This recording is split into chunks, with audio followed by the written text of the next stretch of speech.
Sports Nite. I'm Juliana Sherry. And I'm David Sugarman. We've got a lot on the plate already today. An early season look at the basketball team, but already in mid-season form are the men's and women's soccer team and the field hockey team. First, let's dive right into football, opening up their season this week.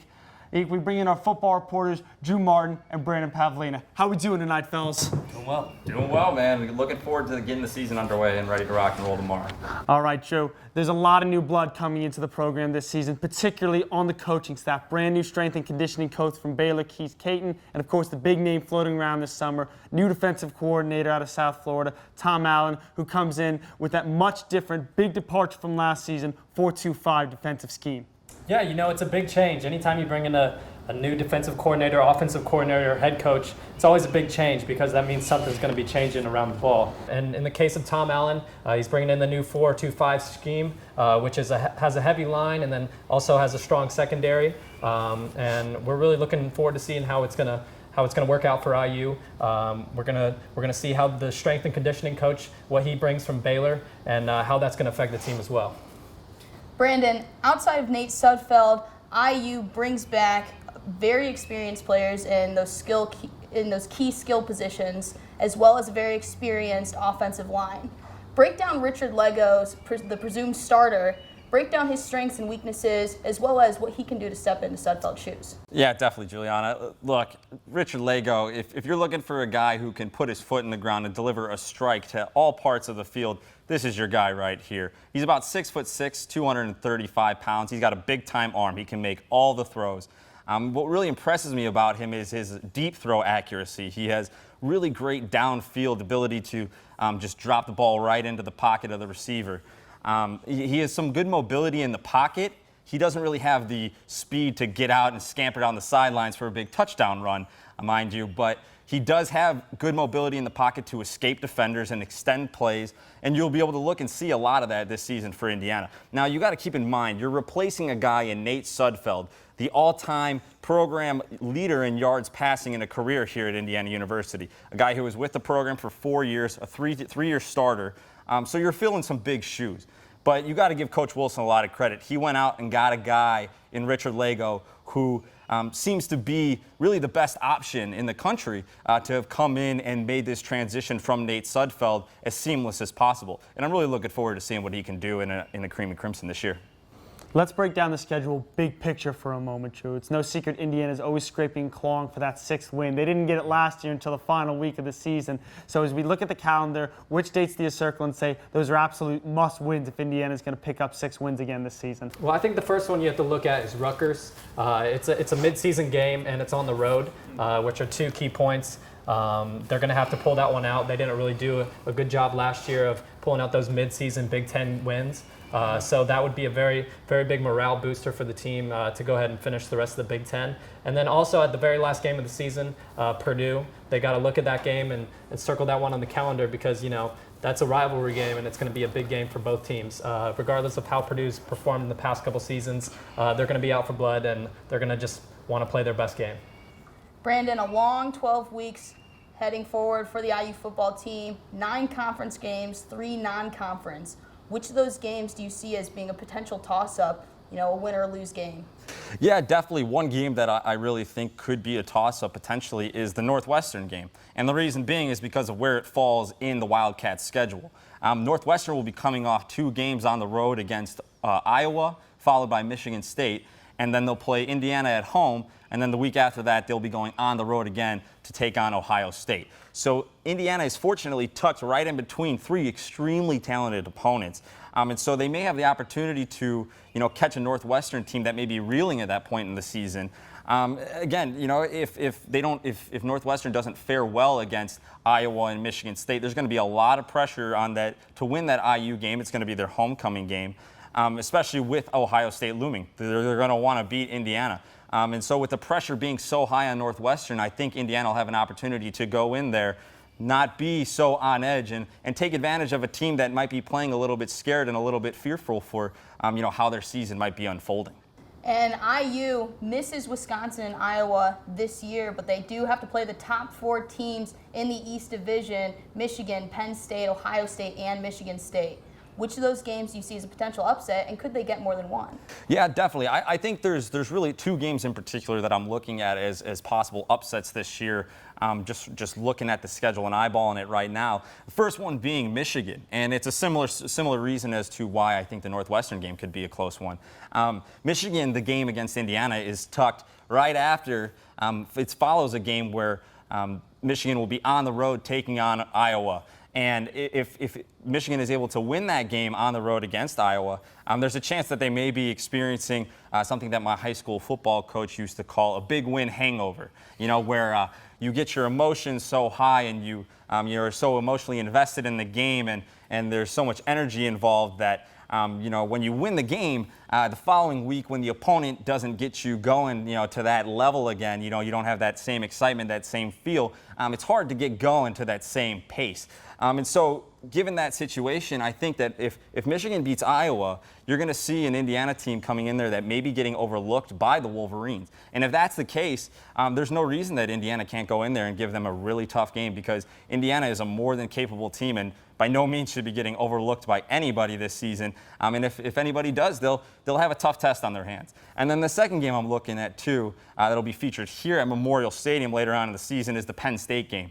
I just think that that's a winnable game for Indiana, a home game late on in the year. If they're playing well at that point in the season and there's a chance for them to reach a bowl game at that point, you're going to see an Indiana team really playing hard and really playing, to get that bowl berth in back-to-back seasons that has really eluded them for some time.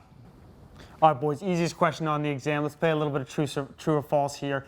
Due to the new scheduling rules, Indiana and everybody in the Big Ten is going to have one less non-conference game. True or false, one less non-conference game hurts Indiana? True. You have to say true because, those 4 games at the beginning of the season, IU kind of could, puff their schedule up a little bit and really get a chance to get a couple quality wins before going into Big Ten season. And we've known in the past that Big Ten games have come more difficult for IU, and that's just kind of been the way that it's been recently. But that's not saying that they can't come out and win these Big Ten games, but it will just have to be more crucial for them to win those games. Guys, the IU defense has typically been the kryptonite of a strong IU offense. Do they take the step forward? True or false, IU's defense finishes in the top half of the Big Ten this year? For me, it's false. In order for Indiana last season to have made it into the top half of the Big Ten as far as defensive statistics, they would have had to give up right around 160 less yards per game and around 12 points less per game. And that's really asking for a lot. And so, again, Andrew just hit the nail right on the head. You're going to see some improvements this year from Tom Allen in the 4-2-5 defense. I think it'll really help to combat, these spread offenses that are really becoming popular in college football, as it combats that well with 5 defensive backs on the field. But again, I just think that a leap that high might just be expecting a little bit too much in Allen's inaugural season. Again, I mentioned earlier, you're going to see a learning curve, at some point early on in the season, whether it's a game or two, just to kind of get into the swing of things and feel out this defense. But I feel a lot more comfortable thinking that Indiana will finish right around the 9, 10, 11 mark this year in the Big Ten defensively. But them overleaping 7 other teams, I just don't know if that's going to happen. But at the end of the day, there's nowhere to go but up after finishing dead last in the Big Ten defensively last year. Yeah, I think no matter how small, I think Indiana fans, no question, welcome, even if it's just a little bit of progress on the defensive end. Let's look at the other side of the ball for a moment. True or false, Indiana is going to have the best offense in the Big Ten for a second consecutive season? I see no reason why they can't repeat as the top offense in the Big Ten. They're adding a superstar quarterback with big frame that can throw the ball, similar to how Nate Sudfeld threw it a year ago. They bring back a lot of weapons at the wide receiver spot, and also bring back a 1,000-yard rusher and Divine Redding. So I see it's definitely plausible for them to repeat. So you mentioned you don't think they're going to get back to the top. So can IU get back to 6-6? True or false, do they get more than 6 wins this year? I really think that this is a team that is not going to regress too greatly. They return 8 starters on both sides of the ball, and plus as a special team starter. So they have 17 players coming back with a lot of experience on both sides of the ball. Again, they've been a defensive way over the course of the last couple seasons of being competitive. And so I think the addition of Tom Allen is really going to be a fruitful acquisition for this team. And you're going to see that on the field, in the way that this team is able to keep themselves in ball games and hold on to late leads. So I definitely think that Indiana will have a chance to win more than 6 games this year. And get back to a bowl game for the second season in a row. Again, Wilson has done a great job with this program over the last couple of years as far as bringing in talented players and developing them. And I really think, again, this is going to be the kind of season where you're going to see a lot of those things start to come to fruition and really start to see, some of those things come full circle for Coach Wilson. As football season just begins, there's also big news on the basketball front as well. David, the Big Ten just releasing last Thursday the Big Ten schedule for men's basketball. Absolutely. And, of course, there are always the rivalry games to look forward to, the Michigans, the Purdues. But I'm really excited for the non-conference, specifically North Carolina in Assembly Hall, a rematch after UNC really took it to IU in the Sweet 16.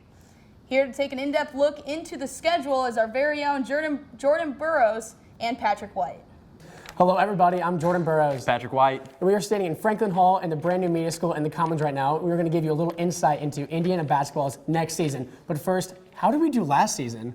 27-8. There we go. Undefeated at home and the Big Ten champion, so it was a great year, and we expect great things again this year. I'm really excited because the Hoosiers were invited to play in that Pearl Harbor Classic in Hawaii at Pearl Harbor versus Kansas. Oh yeah, it's going to be a great one in Hawaii, like you said, beautiful place against Kansas, tough opponent. Hoosiers are going to be tested early. Looking at our non-conference schedule, we're going to play Louisville, Butler, UNC, but that first game at UNC, that's going to be crucial. It's the Big Ten ACC matchup. Yep, and you know what happened last year. UNC took us out of the tournament, and they lost in the national championship, so they're going to be hungry again this year. Butler also usually gives us fits. They beat us before in that game at Bankers Life Fieldhouse, and then we also play Louisville December 31st. Yeah, Butler and Louisville always give us tough games, so these are both going to be early tests, like I said, for the Hoosiers. It's going to be good to see. Let's look at the Big Ten schedule. So we start 3 games at the beginning of the Big Ten schedule at Assembly Hall. Yes. And then looking forward, you have games versus Purdue. We play them twice. Play them twice, and we also play Michigan, Penn State, Wisconsin, and Northwestern twice. Oh man, I think the schedule overall is kind of light for IU, but looking at the end of the schedule, the last 5 games, 3 of those are on the road, Patrick. Yeah, they finished 3 of them on the road. At that point, though, I think the Hoosiers will be ready for the road test. Obviously, they're great in Assembly Hall, but I think that they'll be ready come the end of the year. All right, for Jordan Burroughs and Patrick White, IUS TV Sports. Both the IU men's and women's soccer team are off to hot starts this season. The men 2-0 after wins last week against New Mexico and UC Irvine, and the women 2-1-1 after winning their second straight, shutting out Northern Colorado 3-0 behind goals from Cassidy Blocka, Michaela Brown, and Maya Piper. Both the men and women will square off at home this Friday. The women at 3 against LSU, and the men in their home opener at 8:30 against Cal. Women's field hockey opened their season last Friday against number 12 Louisville in their first home season opener since 2011. That game ended 5-1 in favor of the Cardinals, but the Hoosiers were able to bounce back this past Sunday against Ohio University. Against the Bobcats, they were able to muster a 3-2 victory off of a hat trick from senior Kate Barber. There's some great chances to get your IU Crimson Guard points up over Labor Day weekend, and that's some great chances for some awesome prizes, Juliana. Yeah, you can get a lot of different amenities, including better basketball seats come men's basketball season, as well as signed memorabilia from different coaches. Download the app, and right here you can check out some of the games that are coming up this week that you can attend.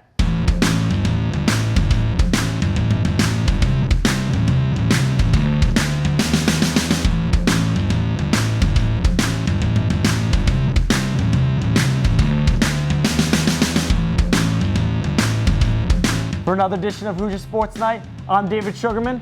And I'm Juliana Sherry. We'll see you next week.